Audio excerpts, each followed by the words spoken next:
Alô, meus irmãos de toda graça, meus irmãos que não são da graça. Talvez você está me vendo pela primeira, ou segunda, ou terceira vez.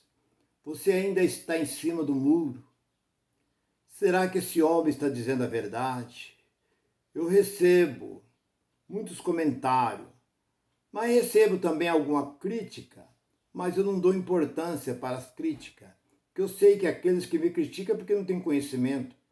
Porque eu também não aceitei a graça quando vi pela primeira vez. Eu repudiei, porque eu ouvi e vi que não tinha nada a ver com o que eu aprendi durante 43 anos. Se eu era mestre dentro do local que se dizia igreja, se eu tinha 3 tipos de teologia e tinha 12 mestrados e conhecia, como conheço, este livro de Gênesis e Apocalipse, então eu não ia aceitar. Uma coisa que me fazia eu repudiar tudo isso e aceitar a graça, mas tudo que eles mostravam dentro da graça, falava, eles mostravam na tela. Estava lá o capítulo e o versículo. Eu ia, batia com a Bíblia. Quem sou eu para discordar do que está aqui dentro?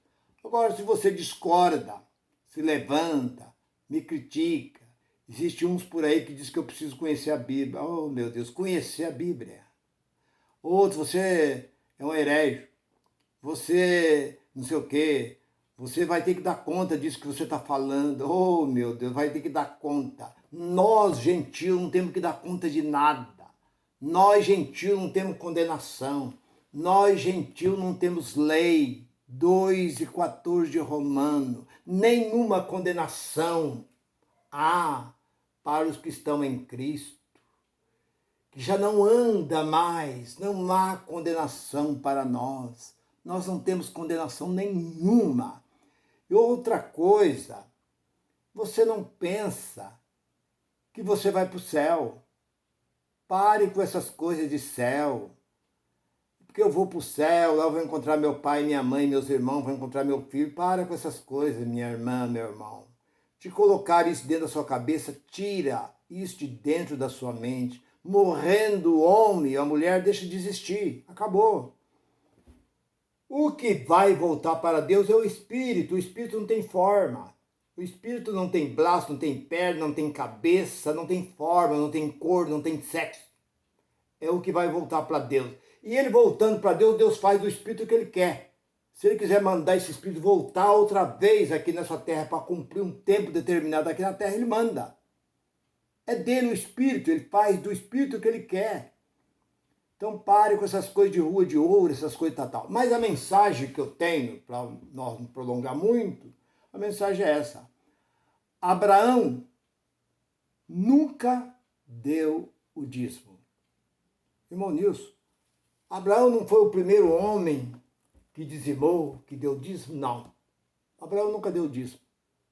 Abraão não foi dizimista. Esse é um prato cheio para esses lobos que estão em cima desse giral, em cima desses puleiros de paletó e gravata, mentindo para o povo, dizendo, vocês estão dizendo por aí que o dízimo é da lei. Eu vou provar para vocês que o dízimo não é da lei, que o dízimo existe desde o tempo de Abraão. Vamos lá no capítulo 14 de Gênesis. Aqui, ó, Abraão deu o dízimo. Aí o povo, ai mesmo. Aí ele lê. Abraão voltando da guerra depois da vitória. Ele deu o dízimo, entregou a quem? Melquisedeque, que era rei de Salém. Veio ao encontro de Abraão e deu pão e vinho para Abraão e os homens que estavam com Abraão que venceram, porque Ló, ele e sua família foi levado da sua casa como refém. E Abraão tomou ali 300 e poucos homens, parece 330, 370 homens, e entraram ali naquele, e mataram ali os reis e saquearam todos os bens.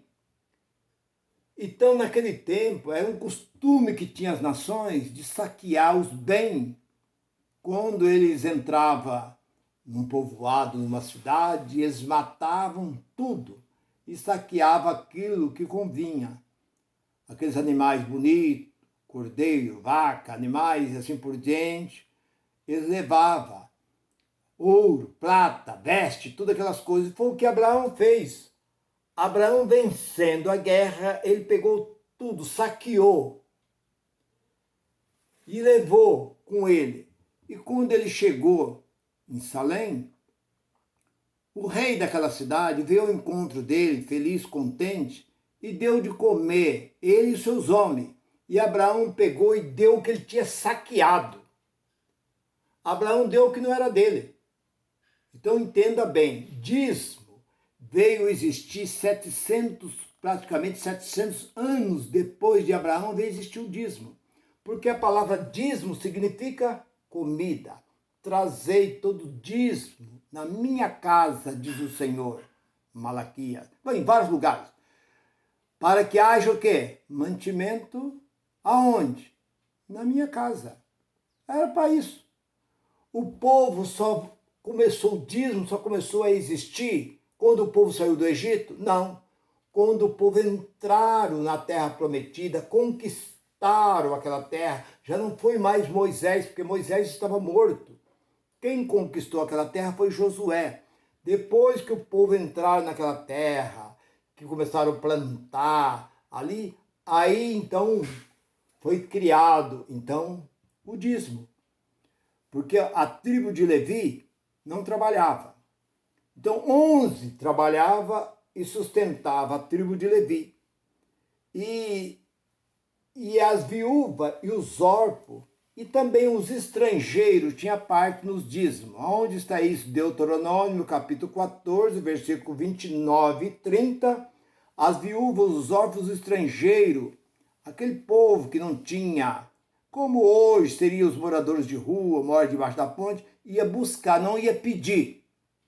Não é como hoje, né, que chega lá, eu precisava de uma cesta básica. Não, naquele tempo eles iam buscar, eu vim buscar meu dízimo. Era a lei, era essa, dízimo era para a tribo que não plantava, que cuidava do templo, e para as viúvas, os órfãos e os estrangeiros. Esses tinham direito de... E a oferta, irmão Nilson? Era oferenda.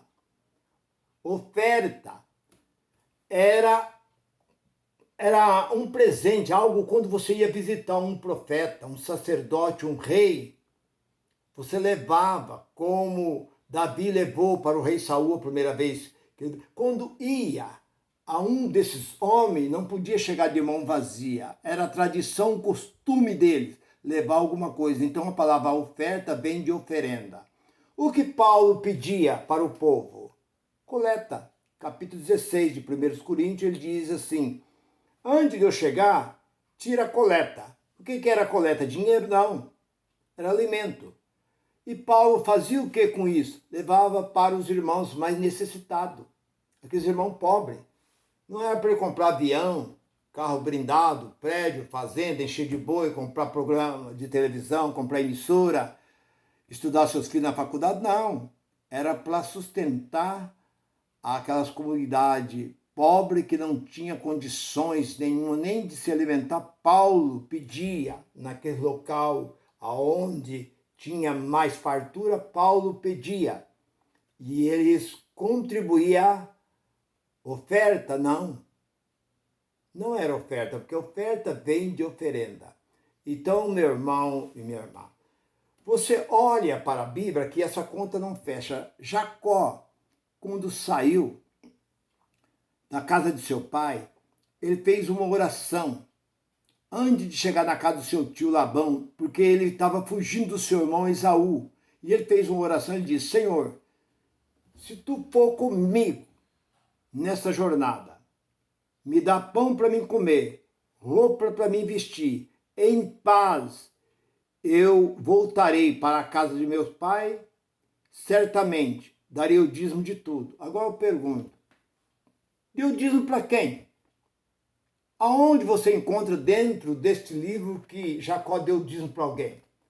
Se o dízimo só podia ser entregue ao templo e para o sacerdote Levi, você não podia entregar para outro a não ser sacerdote levita. Somente o sacerdote levita que poderia pôr a mão no dízimo. Outro sacerdote não poderia.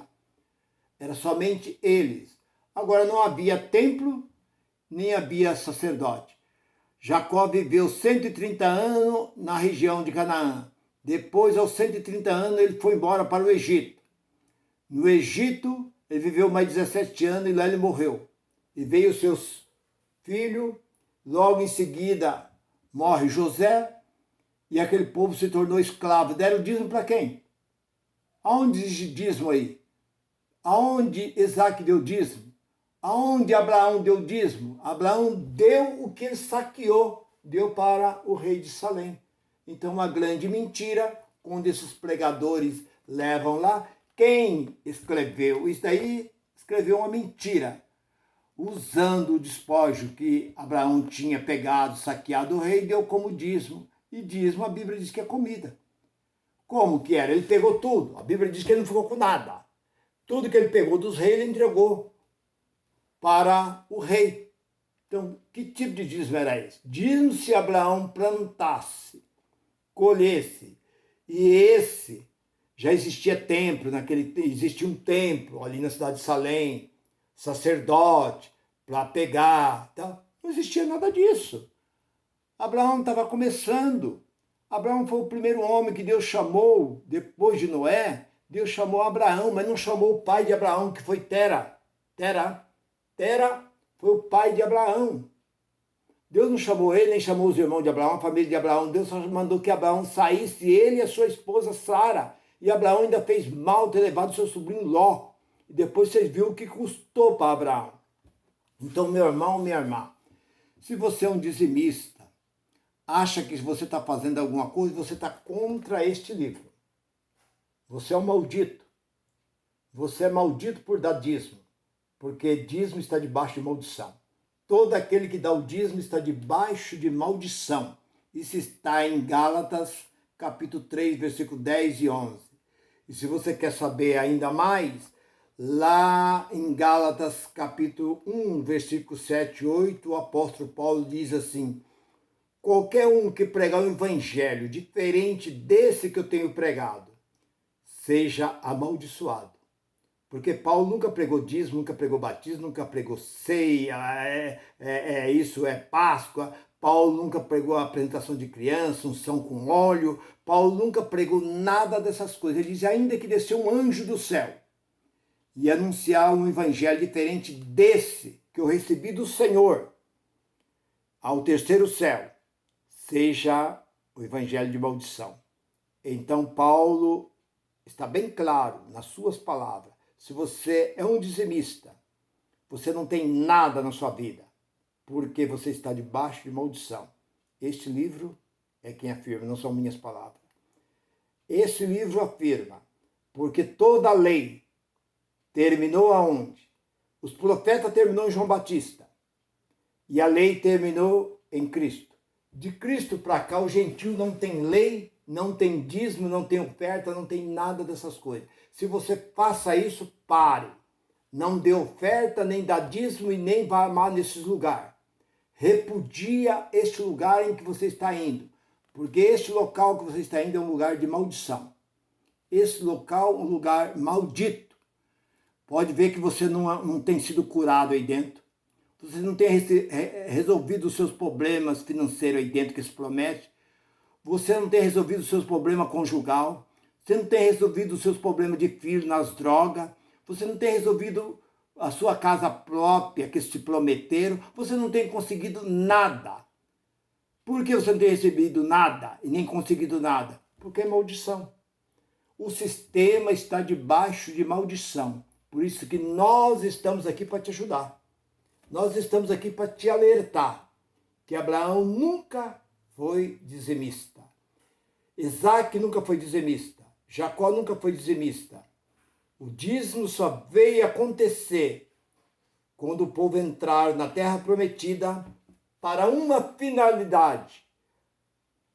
A tribo de Levi, que cuidava das coisas de Deus, e para as viúvas e os órfãos que ficavam sem marido, os filhos ficavam sem os pais, e aqueles que não tinham morada, vivia perambulando do lado, ia no templo e recebia o dízimo. Foi para isso que Deus criou o dízimo. Hoje não existe nada, que Deus não mandou juntar povo, Deus não mandou construir templo, Deus não levantou pastor, Deus não levantou mais nada.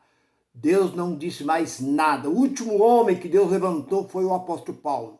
Apareceu no caminho de Damasco e dizia: ide ao mundo gentil e pregai. E o apóstolo Paulo profetizou no capítulo 20, versículo 28 e 29 de Atos: depois da minha partida vai surgir lobos cruel e devorador, que não poupa nenhum rebanho de Deus. É o que nós estamos vendo hoje, é lobo cruel e devorador.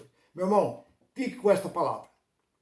Se você gostou ou se você não entendeu, eu tenho mais outras mensagens aí, e não é só eu, outros irmãos, você vai entender. Olhando para esse capítulo 3, versículo 10 e 11 de Gálatas, você vai entender que todos aqueles que estiverem na lei estão debaixo de maldição, e o dízimo é da lei. Fique com esta palavra, curte esta mensagem de graça e paz para todos. Bye, bye.